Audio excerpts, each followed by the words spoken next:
Welcome to today's webinar. We're discussing multicultural experience of immigrant families. I'd like to welcome our guests, Jairo Suarez, Geraldine Morillo, and Samantha Tavares. Thank you guys for being here. Let me give you a short introduction for each of our guests. Samantha Tavares is a licensed professional counselor serving individuals, couples, and families at the Leitari Center in Katy, Texas. She's originally from Brazil and practiced counseling there beginning in 2005 and in 2021. After her family came to the U.S. for her husband's work, she expanded her practice to the U.S. She's fluent in Portuguese, English, and Spanish. Thanks for joining us, Samantha. Thank you for having me, Liz. Jairo Suarez is a licensed professional counselor with a master's degree in clinical mental health counseling from the University of St. Thomas. Jairo enjoys working with adolescents, adults, and couples and families in areas like parenting, domestic violence, education, processing trauma, anger management, self-esteem, and grief. Jairo immigrated with his family from Colombia to Texas due to his father's work. Jairo is familiar with the experience of growing up as a child between cultures. He's fluent in English and Spanish. Welcome, Jairo. Thank you, Liz. Happy to be here. And Geraldine Morillo. Geraldine serves as a mental health and family educator at St. Catherine Drexel Catholic Church. Geraldine's a psychologist specialist in community clinical psychology from Andrés Bello Catholic University in Caracas, Venezuela. She holds a master's degree in family therapy from the, how do you say that, Sinchali Ibero-American University? Good, yeah. Sencali. Sencali in Monterrey, Mexico. In Nahua. Okay, awesome. She practiced psychotherapy in Venezuela for 15 years and in Mexico for 8 years before immigrating with her family to the U.S. in 2024. So therefore, this topic is of personal and professional importance to her. Well, thank you all for joining us. Thank you. Thank you.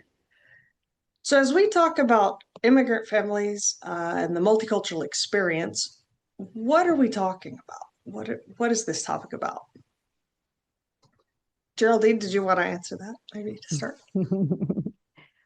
Well, maybe I think we are talking about a wonderful and interesting and complex mix from cultures, identity, language, belief, thoughts, food, all together. Past, present, them, now, hope, scary, a whole of things. Yeah, we are talking about that. And I think it's a very common experience right now in this global world with all the issues. I think you described it so well.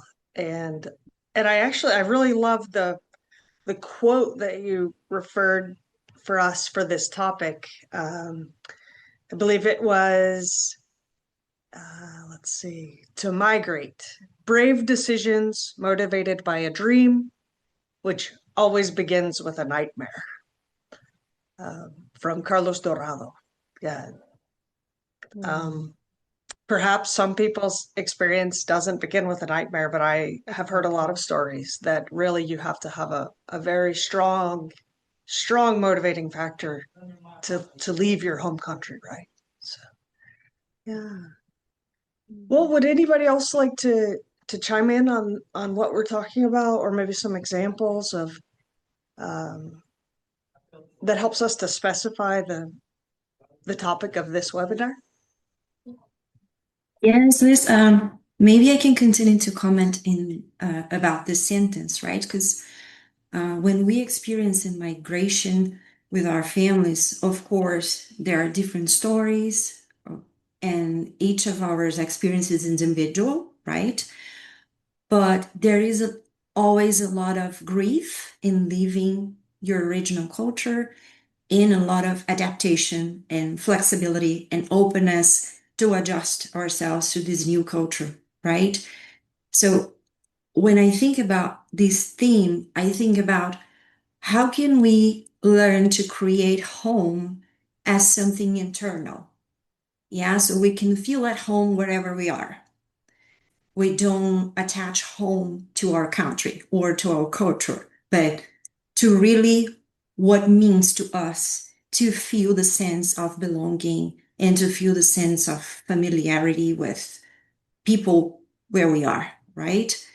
And thinking about that, we have many things to consider. For example, for people that didn't suffer too much to adapt, of course, if we go and try to see the layers of this coming to a new culture, there are many different parts of this adaptation process that, of course, it was not easy as sometimes it appears to be, right? So we can think about, for example, adjusting to a new language.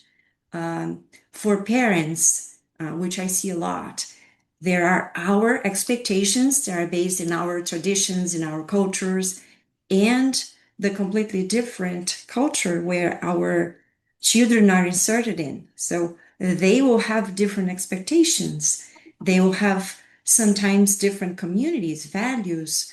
So how can we, as parents, integrate these two different concepts from two different cultures and maybe try to make them just fit in as a new identity? So it is very complex. For me, it's like a dance, right? And there is no super easy or super bad way to accommodate, that it's only a different one from individual to individual and from family to family.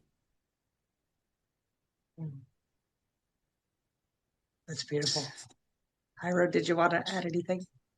I mean, I think the only other thing I could add at that to follow up of Geraldine and Samantha is just that um, I'll talk about it a little bit more in my section, but a lot of times the unique experience that comes with immigration is both like within the family, within the individual, but also within like the social and community aspect that each individual and each family faces amidst the immigration process. Great. Well, let's move on to the next question, which is what are some of the strengths that these families have, and what are some of the strengths of their experience? Samantha, do you want to go with this one? Yes, I would love to, because I have this tendency with my clients of, okay, we're talking about what is hard, but let's see what can come out of it as a next strength for us, right? How can we kind of readjust our story to see some hope? Yeah. So what I see from these families is they are a lot resilient, right? They learn how to be flexible. They learn how to adjust to this culture. Uh, I can see it from myself and my family. Like I have accent in English, probably in Portuguese nowadays because I speak English so much, and in Spanish too, right? So instead of me feeling that, wow, it's a shame, no, I really have to try to embrace it and try to use humor. So I would say these families, they have a lot to show us about how to become more empathetic with members of our families. How do parents and children learn to communicate in different languages? How do they learn to communicate more clearly about what they expect? Yeah. How the children, for example, they learn how to be bridge between the culture, the past culture, right? And the new culture to the parents, sometimes even to the language. Some parents, they lack in the language. So the children will have to be the person at home who will translate, who will explain new things to the parents. Yeah, so I think flexibility it's one of my favorite strengths as I see in these families and in my family too. Awesome. Yeah. Geraldine, did you want to add to that? You seem like, yeah. Yeah, I was listening, Samantha, and I was thinking, yes, yes, yes, because it's the only way, or you have to be flexible, or it won't be possible. So I think one very important skill this kind of family, including me, we learned is humble. It's like question everything. It's like a travel from this is the way the things are to this is the way things are, or there are other Turn it into ways. a question. Exactly. Yeah. Exactly. So it could be, for example, I just moved from Mexico and I still feel there a tourist. Everything was new for me. And I lived there 8 years. So now I'm just like landing from the airport. So this can be amazing. This can be very exciting, but this can be very scary too. And sometimes we deal with identity topics. Who I am, well, Jairo can tell us a lot. Like a former child, no, that grew up here. No? I see that questions in my kids every day. Sometimes my kids told me that said to their friends, this is not the way I speak. I have another personality in Spanish. You have to see me at home. And it's like, maybe we are complex. So if you want, maybe later, I can share some examples of families which I worked and from my own family. But I can read it in Spanish slow if you want. So we can explain what we are talking about. But maybe later, because maybe I don't want to say something, I don't know. Sure. Yeah, Jairo, do you want to add to the strengths or do you want to move on to Yeah, difficulties? Either one. I mean, I can do both and just segue. As far as strengths go, I think two big ones that really stand out are kind of like what Geraldine is saying with the identity is that it presents a challenge, but at the same time, um, there is a certain level of self-awareness that the immigrant experience creates in families and in individuals that I'm not saying it doesn't necessarily, I'm not saying that people born here don't have that experience, but because you are living with that kind of contrast kind of on a daily basis, there is a greater awareness of, cultural traditions and, questions about identity that, a person might have more frequently or maybe at an earlier age than a peer who does not have that same experience. And I would imagine you would see this too if, you had an American who moved to another country, they might become more aware of like their own traditions. So I think in that way, like it can help to redefine and define a person's identity because you're put in a situation where you're constantly confronting these differences and really fine-tuning and defining, okay, what is it that you believe in? What is it that you practice? What values do you align with? And so I think in that way, the immigrant experience is very much one that can have a lot of self-awareness in it that, I think is kind of unique to it. The other strength I can think of is that it's related to what Samantha was saying about flexibility, is that when we look at, families and like family systems, the immigrant experience is pulling from two or more cultures usually. And so because of that, there can be conflicts that arise between that, but they can also serve as, ways of filling in the gaps that one culture might have. It's multiple sources of information, multiple sources of tradition, multiple ways of approaching a situation that immigrant families have that maybe their peers who only have one culture don't have.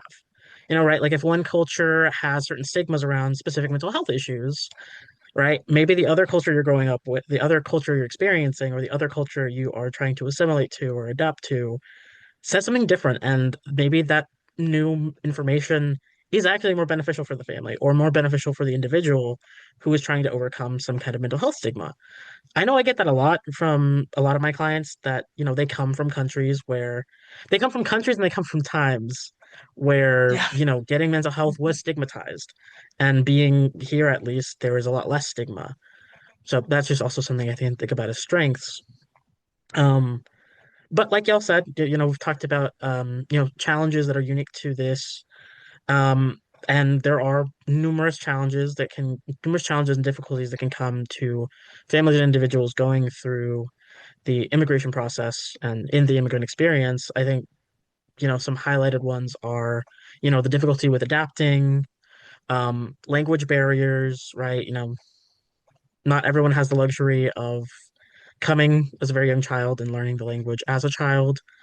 Um, the grief of having left a home country, um, and potentially trauma depending on the circumstances of how and when and why that move happened.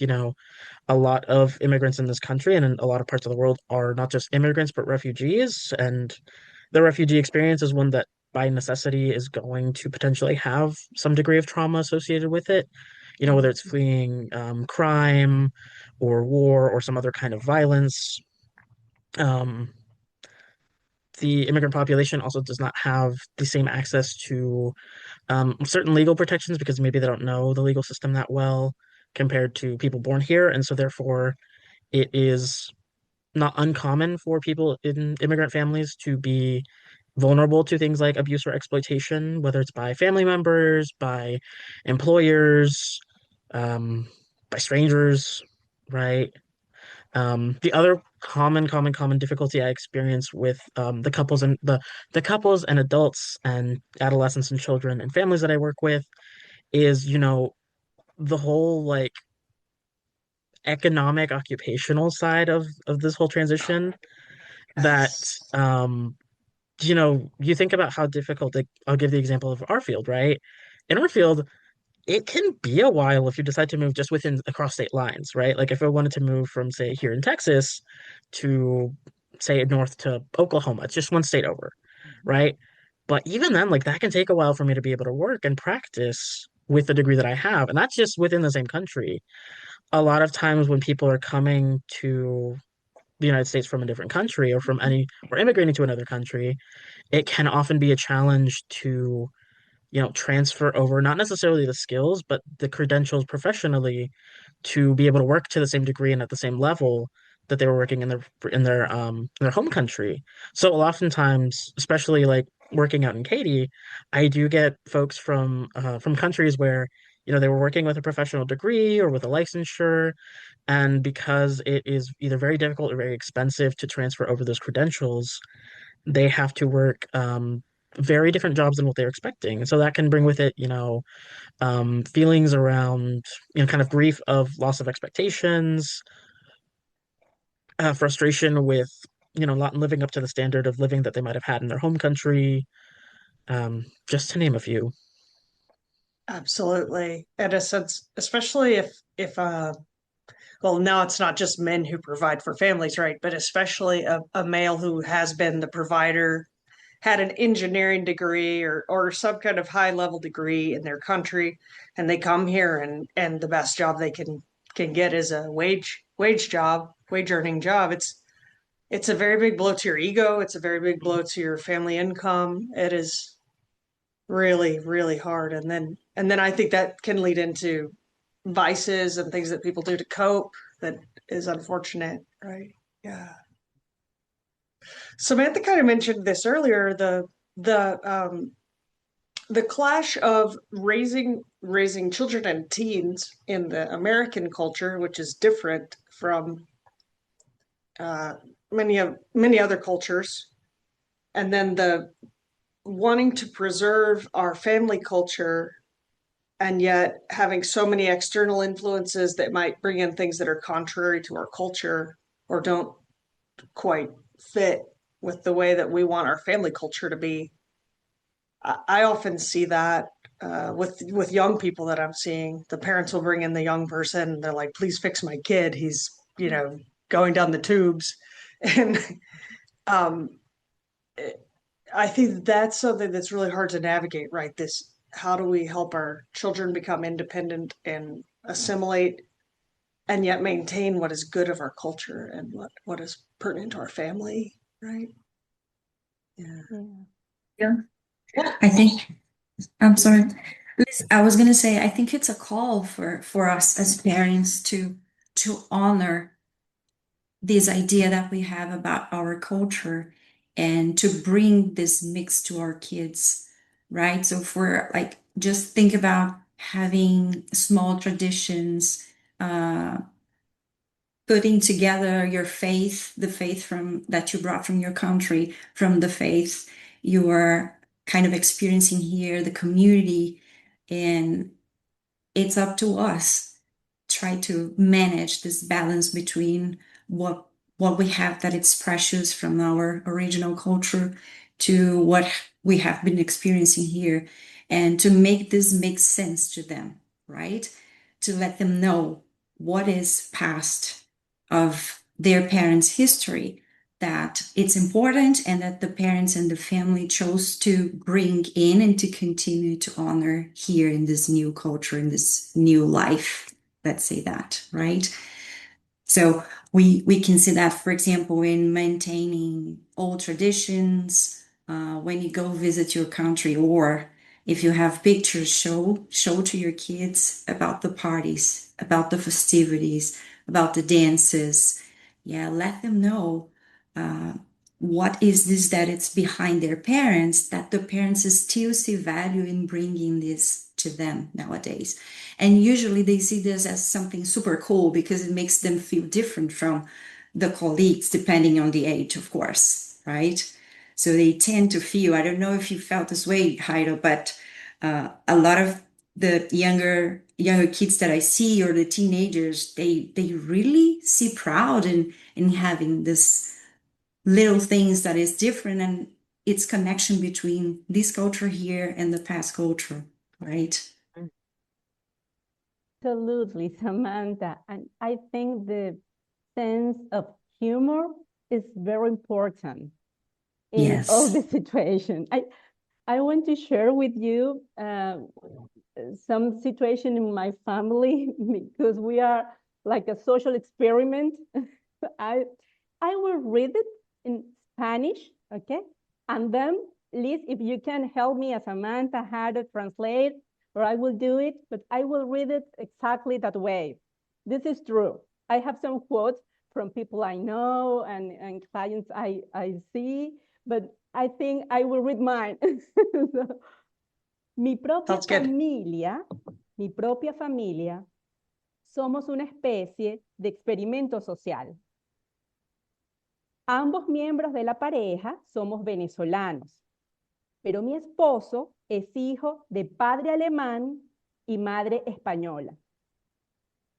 Hemos vivido con nuestros hijos en Venezuela, en Monterrey, México, y hace un año en Houston. Mis hijos llegaron de 2 y 4 años a México y de 11 y 13 a USA. En mi casa celebramos el Día de Muertos, Now Acción de Gracias, la paradura del niño, it's a Christmas tradition, Venezuelan Christmas tradition, rosca de reyes, comemos arepas, tacos, stol en alemán y waffles. Mi esposo y yo hablamos con nostalgia de nuestra infancia en Venezuela, nuestros hijos de la suya en México, y todos estamos transitando la adolescencia de los nuestros aquí. Mi hijo, 14 years old, okay, iba a recibir a una amiga que venía a visitarlo, pero antes le advirtió, mi mamá es rara. Ella me ama y yo también. Todo ok. Tú vas a estar bien, pero ella te va a saludar, va a preguntarte algunas cosas y quizás contarte otras. Ella te va a ofrecer algo de comer y tomar. Va a estar por allí. Todo te lo va a decir con su inglés raro, pero vamos a estar bien. Lindo.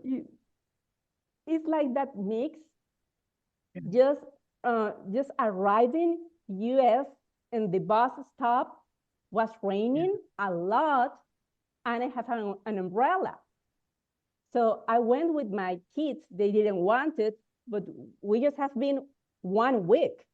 So I said to them, please I'm not ready. Maybe you are, but I'm not. And I came from a lot of violence and very hard situations. So I all the time mix. Maybe you are ready, I'm not. I have my past, I have my history. So when it started raining, I opened my umbrella and I saw the other kids, no parents around, and getting wet. So I said the other kids, put in here with my strange English. My kids were very like come get under the umbrella, right? Yes. exactly. Yeah. Came under the umbrella. And my own kids were like, no, mom, no, you embarrass me. But I said to them, and one girl came and said, thank you and stuff. The other looked at me weird. But the other days, they said me hi. So I said to them, this is the way I am. I won't kidnap any kid. I have to learn the new way. But I would lie if I'm not over there another month, see you, and talk to you, came inside here. So it's like a dance, like Samantha said. No? We are learning from each other and from the culture, the new one. No?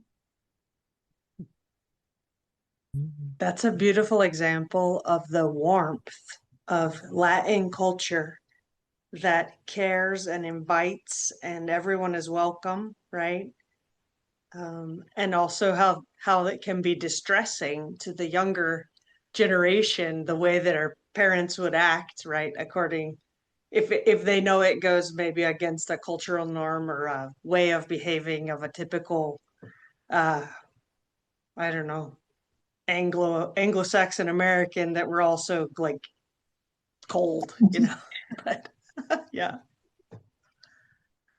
Yes. Well, what are some other suggestions that we might have for families in these situations?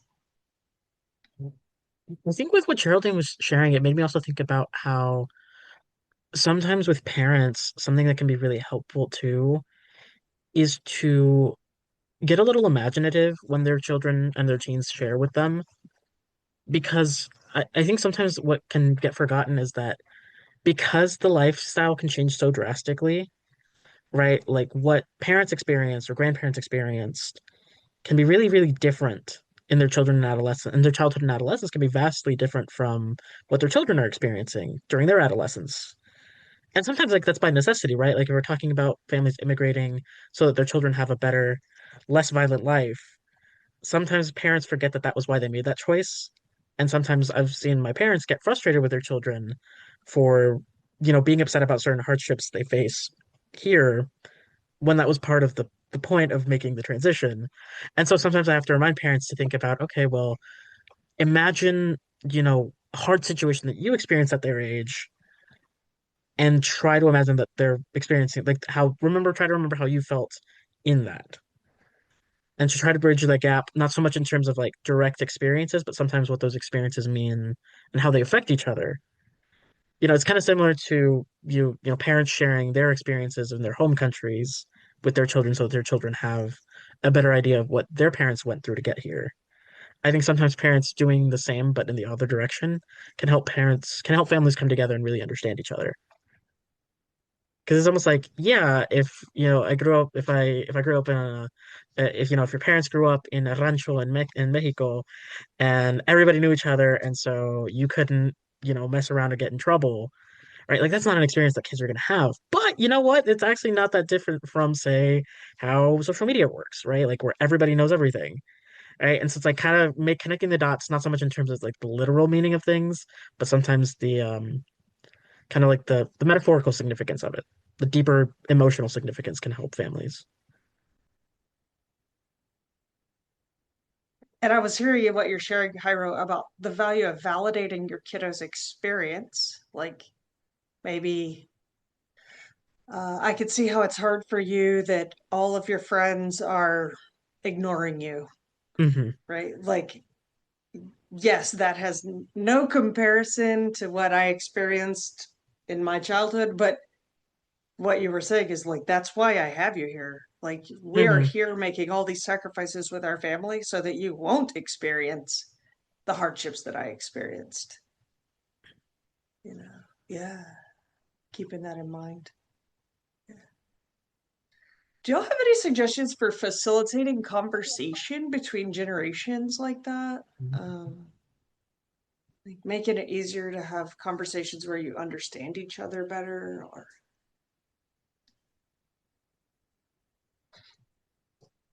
Usually says 2 ears, 2 eyes, 1 mouth. When we speak a lot, we don't give space for them to do it.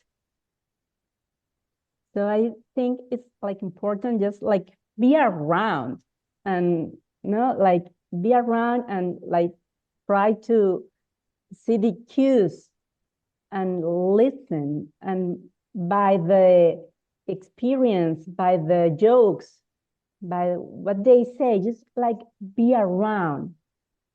Sometimes listening to Jairo, sometimes I conflict myself, like talking a lot of the hard situations that we lived, because I don't want my kids feel that their experience are like less important, or oh, what we have to say our mom, they are, I don't know, superheroes or something like that. No, it's like just listen to them and not push like the guilty situation. I think the history is very important, of course. For example, my kids know a lot politics and dictatorships, and they are very aware, oh, this sounds like dictatorial, or this is the democracy. I think that's very important. But sometimes I feel that I'm talk too much, and I remember, just listen to them, because they will have their own experience too. So I think it's very important, not like the Jairo says.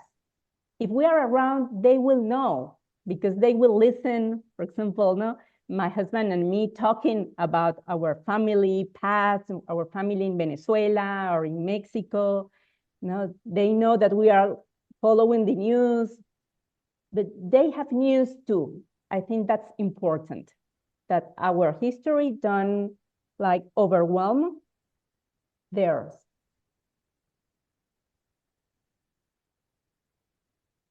For me, the way that I think that it's very valuable,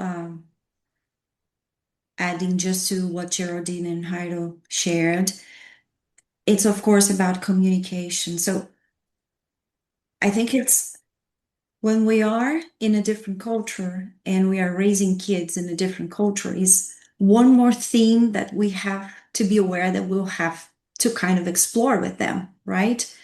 For example, we know that we'll have to talk in any culture with the kid about communication, peers, sexuality, faith and religion, politics, Geraldine, right? So for us parents that are dealing with these kids in a different culture, it has to come also the multiculturalism, like let's create a moment to share things, right?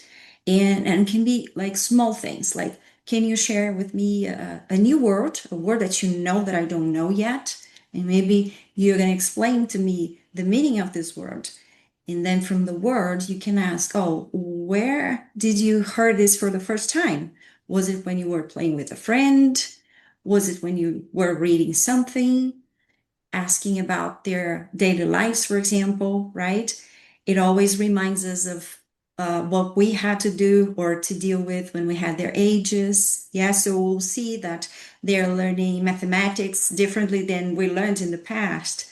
And maybe we can ask them, oh, can you explain this to me? So creating this proximity between parents and kids, showing our kids that we are interested in what they are dealing with, right? Even if it's something super like rational or that is not so important, like mathematics or English literature, or things about life, right? We're going to see what they're talking about at school, in middle school, what is their language nowadays. And then it comes the difference between cultures and generations too. I had already mentioned that, right?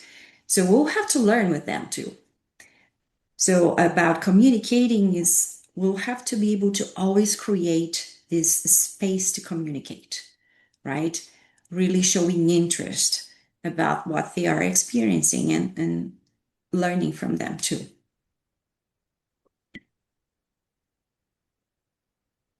I'm noticing that it is already 12:41. So typically we open it up for questions. We're going to go ahead and open it up for questions. If anyone has a question they'd like to ask, they can either place it in the chat or you can unmute yourself and turn on your camera, however you feel most comfortable.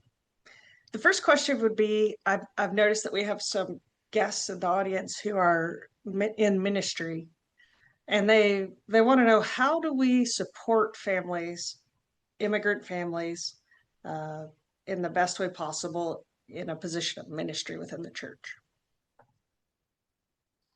Besides prayer, they said. Yeah.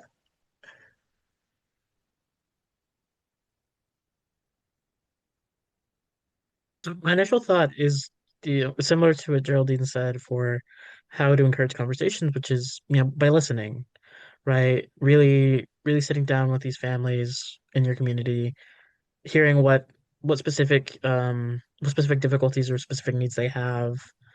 Because it's kind of hard to integrate somebody and hard to help somebody meet their needs if you don't really know what those needs are. So like my initial thought would be, okay, sit down, have a conversation with them, see how they're adjusting, see what's still challenging, see if they've managed to make connections elsewhere. Because I think within like the church too, it's by its nature, the church is kind of multicultural to begin with, and in the United States even more so, it's kind of an inevitability that you're going to encounter, you know, a culture you're not familiar with in a ministry. Yeah. Liz, I work in a parish that it's, I think, 90% from the Latin culture, right? And one thing that I see in all the ministries and even with my clients is I try to make them see that the stress or whatever they are bringing as a stressful situation is part of the migration process. It's not who they are, right? So it's just having this listening ears and validating, I would say, narrative of understanding that yes, it's really hard to adapt sometimes, and this is part of the process of adapting. So if you feel that you're suffering, you are going to the right way. We just don't need to stop there, right? We need to continue using this suffering to grow. And that's why we are here, right? That's why people in ministries, they are there. That's why counselors are here to try to help to make this passage between what is just suffering from something that it's growing.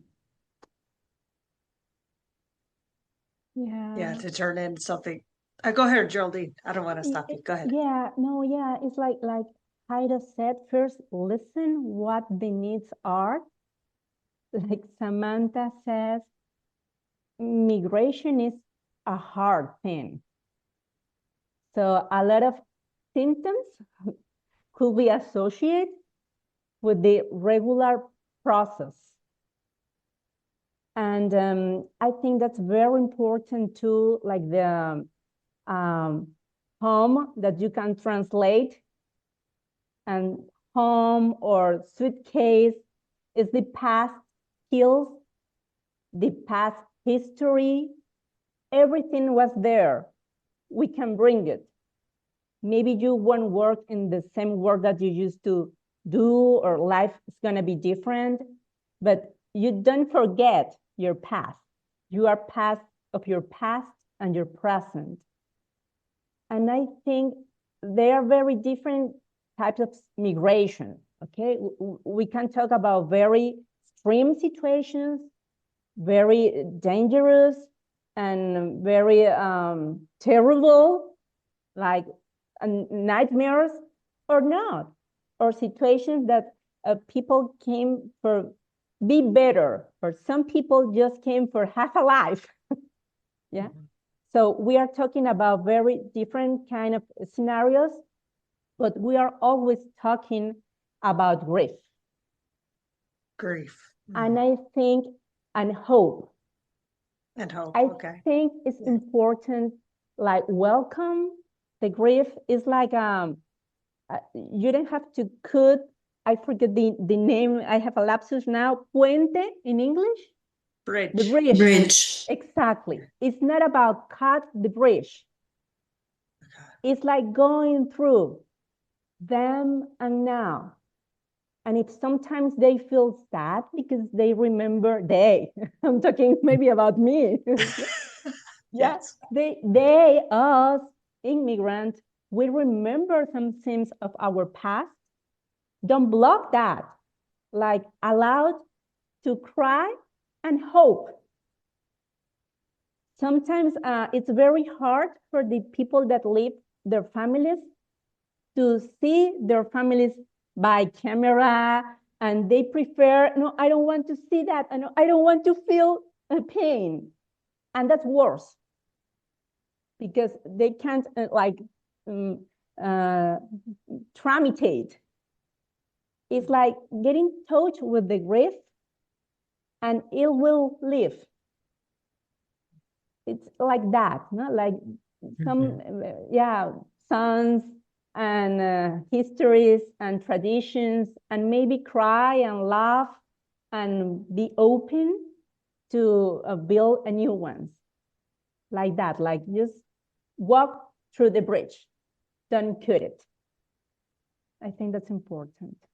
Yeah, because when we stuff the emotions or deny them, pretend that they're not there, they just fester and they start affecting us in other ways. But so you're saying like come in contact with it, allow yourself to feel it, to feel through it, and then gradually you will adapt and cross the bridge and begin having more hope. The thought comes to me of maybe in the beginning, there's like mostly grief and a little bit of hope. And then hopefully at the end, it will be a lot of hope and a little bit of grief, maybe. I don't know. Yeah. Another question came in about how to accompany children who are faced with doors closing because of their immigration status or the possibility of being separated from family. Any comments on that? Mm. Mm.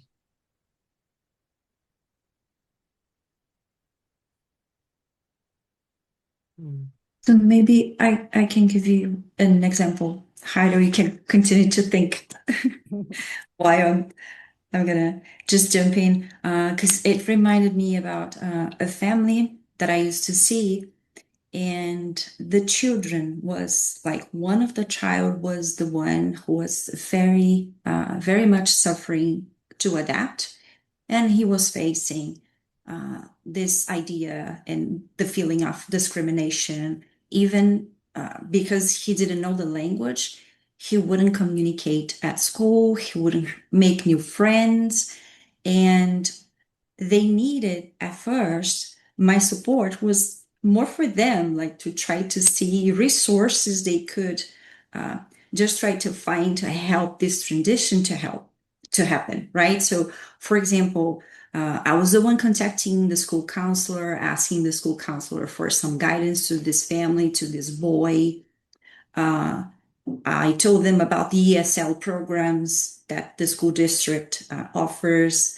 So many small things sometimes the parents who are right here and never had to study in the way the schools are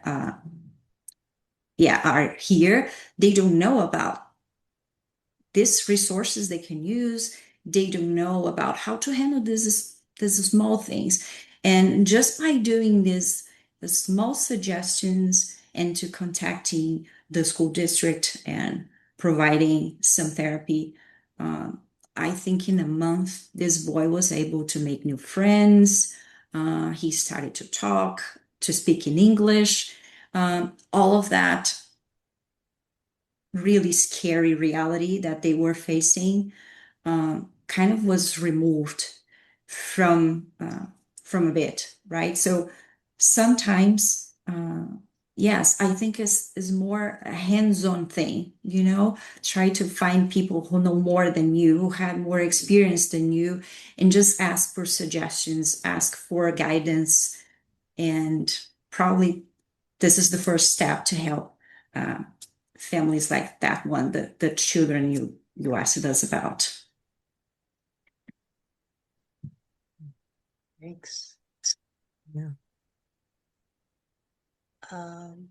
Someone asked, just real fast, families they know from church, the children are experiencing bullying in the schools. Any suggestions? Mhm. I think one thing that comes to mind is, affirming the children in, not just the children, but also like the families just in general, in their humanity, because I think there is a lot of the bullying is like, especially at like school levels, is usually representative of beliefs parents hold or that beliefs children are picking up online. And there's a lot of dehumanizing rhetoric that's being spread. So I think just like affirming the humanity that is there, like the dignity that is present, like in these children, in their families, is probably a really important first step because it almost like takes away the power that the bullying has because it's like, no, affirm the humanity. Like, no, you have dignity. Your family has dignity. Your family is working hard to be here.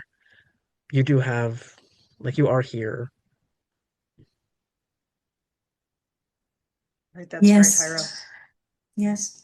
I would say parents try to use these resources that I just said, like maybe go talk to your school counselor if your children don't want, maybe the children does not have to know at first, but it's part of you helping your child. So go talk to the school counselor, send an email to teacher, tell your children that you are with them, that you understand what they're going through. And I can say that a lot of schools here, they try to not voice this part of the bullying, but we know that it exists. Yes, it exists a lot. And unfortunately, I think our job is to try to create a strength in these kids, right? Because they have to be proud of what they are. And I know that sometimes it's hard. So I would say first we need to try to help them in the way we can. Have lots of conversation at home. Maybe try to help them and find community. If not with the friends from school, in friends or clubs, for example, clubs at school, sometimes they offer, Spanish clubs, politic clubs, try to find community in church, for example, so they will have a group and they will feel that they belong. If it's not at school, it will be somewhere else, right? So I'm noticing the time. This has been such an enriching webinar. I really appreciate you guys for joining. If you like what you're hearing, please give us a positive review on Yelp. We will send out a recording of this webinar so you can pass it along to anyone who might be interested in the next week or so. And I want to thank Samantha, Jairo, and Geraldine for sharing your experiences and your strength and your hope with us. I think one of you had an idea to end with a prayer in all of our languages. Yeah, what do you say? Would you like to do that? Also, if you are interested, before we pray, we have our YouTube channel that we're posting all these videos on, so please go and check out more videos there. Thank you all for joining us. And Samantha, you wanna start? Yes, it's just the glory be, but I'll do it in my language. God. Glória ao Pai, ao Filho e ao Espírito Santo, assim como era no princípio, agora e sempre, pelos séculos dos séculos. Amém. Geraldine, do you want it in Spanish? En cada experiencia migratoria, le pedíamos a la Sagrada Familia, que era una familia de migrantes, que nos acompañaran. La Sagrada Familia acompaña a cada una de las familias migrantes en la aventura de la vida bajo un mismo cielo, que es el cielo de Dios. Protégenos a cada lugar que vayamos. Amén. Amén. And I will ask Our Lady of the Immaculate Conception, Mother of the Americas, pray for us. Hail Mary, full of grace, the Lord is with thee. Blessed art thou among women, and blessed is the fruit of thy womb, Jesus. Holy Mary, Mother of God, pray for us sinners now and at the hour of our death. Amen. Okay, thank you all for joining us, and we look forward to the next one.